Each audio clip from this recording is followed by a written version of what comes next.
Сіздің түп санаңыз жеңіске бағытталған оң ойлардан өркен жаюы мүмкін болғандай, теріс ойлардан да зардап шегуі мүмкін. Таңдау өз қолыңызда. Жеңімпаз әлде жығылған жан боларыңызды өзіңіз ғана шеше аласыз. 7 негізгі жағымсыз эмоцияларды есте сақтаңыз. Және аталмыш эмоциялар санаңыз бен түп санаңызды жаулап алуынан қашыңыз.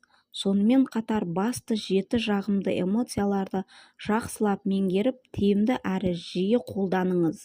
Санаңызда көзге көрінбейтін жоғары санаға байланған қыл бар. Аталмыш қайнарға қажет кезде арқа сүйесеңіз де болады. Түп санаңызды іске қоссаңыз, күн санап үлкен қуатқа қол жеткізесіз.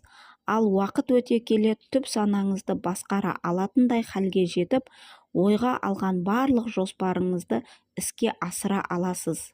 Адам ақылы